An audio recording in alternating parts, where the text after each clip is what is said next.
तो हम लोग 2D एरे समझते हैं आज, ठीक है। पहले सिंगल डायमेंशन एरे याद करो क्या था। जैसे अगर हम लोग सिंगल डायमेंशन एरे देखते थे तो इंट ए, और मैंने मानो अगर ऐसे लिखा 10 20 30 40 50। जब हम लोग ये लाइन लिखते थे तो क्या होता था, एक ए नाम का एरे बन गया, ठीक है। 10 20 30 40 50, 10 20 30 40 50। चलो एक और नंबर ले लेते हैं, 60। 60 और इंडेक्स कहाँ से चालू होता था, 0 1। जूम कर देते हैं, 0 1 2 3 4 5, ठीक है, याद है। हाँ, अब इसी में अगर मानो हम लोग को, ये तो हम लोग प्री डिफाइंड ले लिए ना, हम लोग चाहते हैं यूज़र नंबर दे, यूज़र। तो हम लोग क्या करते थे, int a is equal to new int, और यहाँ पे मानो हम डाल देते थे 5। ये लाइन से क्या होता था, एक ए नाम का एरे बनता था, रेफरेंस, और वो ए इसको पॉइंट करेगा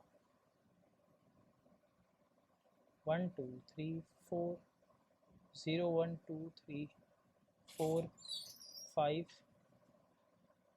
4 तक ही होगा, इसको हटाओ, ठीक है। यहाँ पे नंबर आ जाएगा 10 20, यहाँ पे स्टार्टिंग में 0 रहेगा, क्या रहेगा, 0। और फिर हम लोग अगर जब ऐसे लिखेंगे ए ऑफ 0 में चला जाए 10, ए ऑफ 1 में चला जाए मानो 100, ठीक है। तो ये 0 कट कर 10 आ जाएगा, यहाँ पे 100 आ जाएगा। फिर अगर मानो ए ऑफ 3 में चला जाए 7, तो 3 की जगह 7 आ जाएगा, ठीक है। तो ये हम लोग स्कैनर से इजीली इनपुट ले सकते हैं, ठीक है। ये तो आपको आता है, ये इसका मैंने वीडियो भी डाल के रखा है। बट अब आज हम लोग 2D एरे सीखेंगे। 2D एरे, सिंगल डायमेंशन तो अपन लोग को आता है।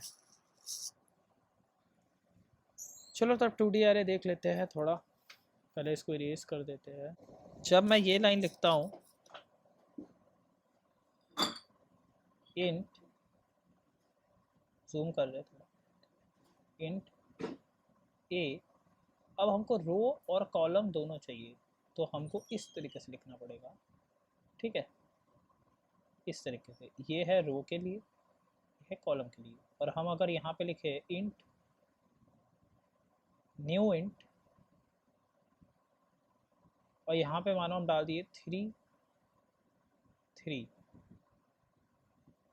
तो ये होता है रो और ये होता है कॉलम, ठीक है।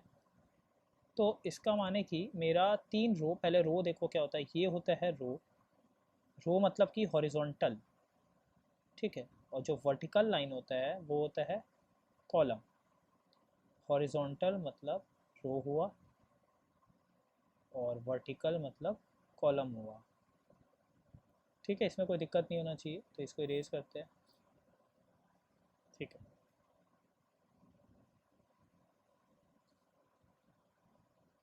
अब देखना, जब हम लोगों ने ये लाइन लिखा तो क्या हुआ, जैसे ही हम लोगों ने ये लाइन लिखा तो मेरा एक 2D एरे बना, जिसका ये 0th रो है, ये फर्स्ट रो है, ये सेकंड रो है, ये 0 column, first column, second column. हम लोग को पता है नंबरिंग इंडेक्सिंग कैसे चालू होता है, 0 से।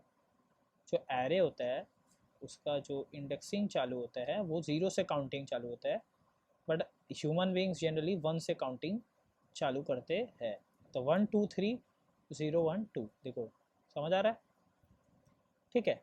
और ये तो हम लोग डायनामिक एलोकेशन किए, क्या एलोकेशन किए, डायनामिक, क्योंकि हम लोग न्यू कीवर्ड का इस्तेमाल किए।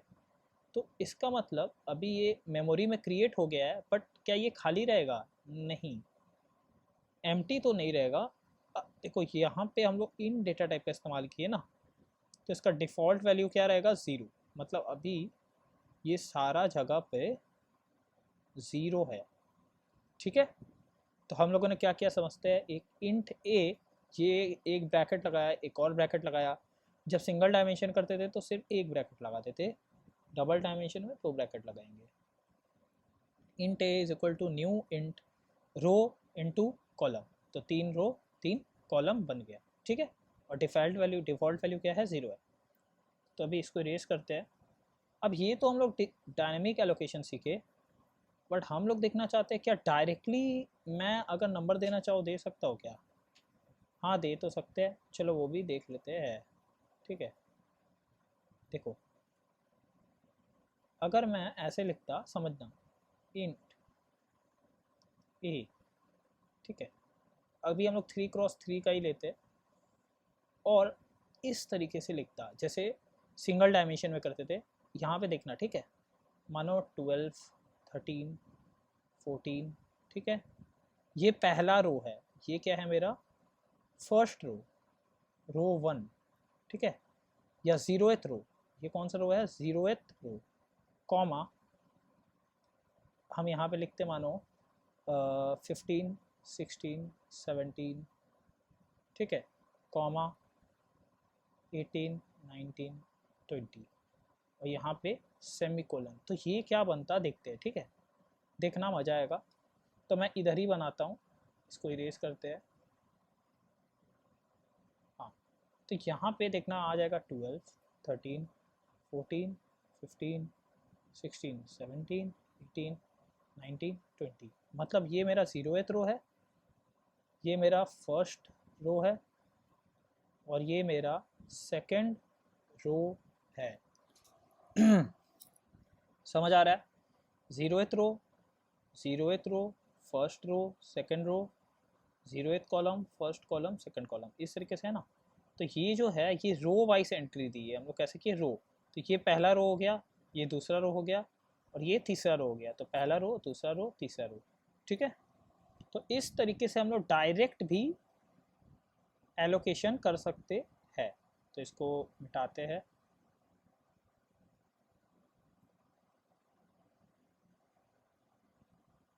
इरेजर, इसको इरेज करते हैं, ठीक है। अब हम लोग समझते हैं क्या ज़रूरी है 3x3 का ही होगा ना, हम लोग कोई भी साइज का बना सकते हैं।